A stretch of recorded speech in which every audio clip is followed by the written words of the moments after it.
Matius 19. Perceraian. Ayat 1. Setelah Yesus mengakhiri perkataan itu, berangkatlah ia dari Galilea dan tiba di daerah Yudea yang di seberang sungai Yordan. Ayat 2. Orang banyak berbondong-bondong mengikuti dia, dan ia pun menyembuhkan mereka di sana. Ayat 3. Lalu datanglah orang-orang Farisi kepadanya untuk mencobai dia. Mereka bertanya, apakah diperbolehkan orang menceraikan istrinya dengan alasan apa saja? Ayat 4. Jawab Yesus, tidakkah kamu baca bahwa Ia yang menciptakan manusia sejak semula menjadikan mereka laki-laki dan perempuan? Ayat 5. Lagi pula Ia berfirman, karena itu laki-laki akan meninggalkan ayah dan ibunya dan bersatu dengan istrinya, sehingga keduanya itu menjadi satu daging. Ayat 6. Demikianlah mereka bukan dua lagi, melainkan satu, karena itu, apa yang telah dipersatukan Allah tidak boleh diceraikan manusia. Ayat 7. Kata mereka kepadanya, jika demikian, apakah sebabnya Musa memerintahkan untuk memberikan surat cerai jika orang menceraikan istrinya? Ayat 8. Kata Yesus kepada mereka, karena kekerasan hatimu Musa mengizinkan kamu menceraikan istrimu, tetapi sejak semula tidaklah demikian. Ayat 9. Tetapi aku berkata kepadamu, siapa saja yang menceraikan istrinya, kecuali karena zina, lalu kawin dengan perempuan lain, ia berzina. Ayat 10.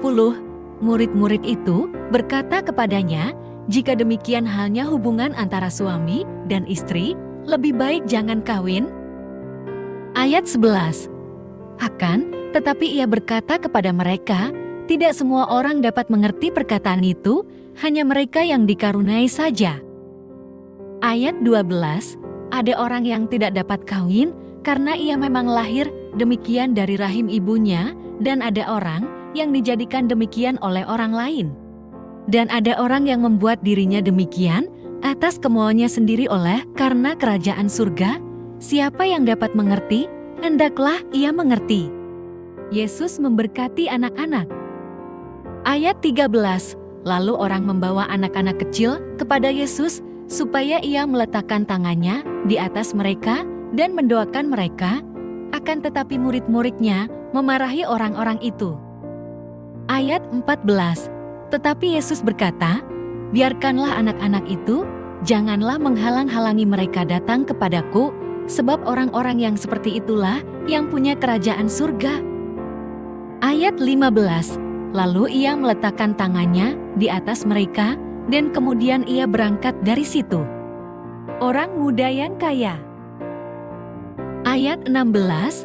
Ada seseorang datang kepada Yesus dan berkata, Guru, perbuatan baik apakah yang harus kuperbuat untuk memperoleh hidup yang kekal? Ayat 17. Jawab Yesus, apakah sebabnya engkau bertanya kepadaku tentang apa yang baik? Hanya satu yang baik, tetapi jikalau engkau ingin masuk ke dalam hidup, turutilah segala perintah Allah. Ayat 18. Kata orang itu kepadanya, perintah yang mana? Kata Yesus, jangan membunuh, jangan berzina, jangan mencuri, jangan memberi kesaksian palsu. Ayat 19. Hormatilah ayahmu dan ibumu, dan kasihilah sesamamu manusia seperti dirimu sendiri. Ayat 20. Kata orang muda itu kepadanya, semuanya itu telah kuturuti, apalagi yang masih kurang? Ayat 21. Kata Yesus kepadanya, jikalau engkau hendak sempurna, pergilah, jualah segala milikmu, dan berikanlah itu kepada orang-orang miskin, maka engkau akan beroleh harta di surga. Kemudian datanglah kemari, dan ikutlah aku. Ayat 22. Mendengar perkataan itu, pergilah orang muda itu dengan sedih, sebab banyak hartanya. Ayat 23. Yesus berkata kepada murid-muridnya, sesungguhnya aku berkata kepadamu, sukar sekali bagi seorang kaya untuk masuk ke dalam kerajaan surga. Ayat 24. Sekali lagi aku berkata kepadamu, lebih mudah seekor unta masuk melalui lubang jarum daripada seorang kaya masuk ke dalam kerajaan Allah? Ayat 25, ketika murid-murid mendengar itu, sangat tercengang mereka dan berkata, "Jika demikian, siapakah yang dapat diselamatkan?" Ayat 26, Yesus memandang mereka dan berkata, "Bagi manusia hal ini tidak mungkin, tetapi bagi Allah segala sesuatu mungkin." Upah mengikuti Yesus. Ayat 27, lalu Petrus berkata kepada Yesus, "Kami ini telah meninggalkan segala sesuatu dan mengikut Engkau. Jadi apakah yang akan kami peroleh?"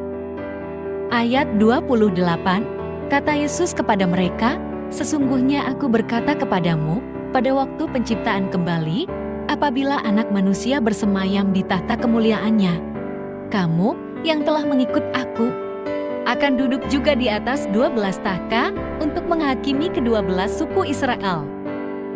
Ayat 29, setiap orang yang karena namaku meninggalkan rumahnya, saudaranya laki-laki, atau saudaranya perempuan, atau bapak, atau ibunya, atau anak-anak, atau ladangnya, akan menerima kembali 100 kali lipat dan akan memperoleh hidup yang kekal.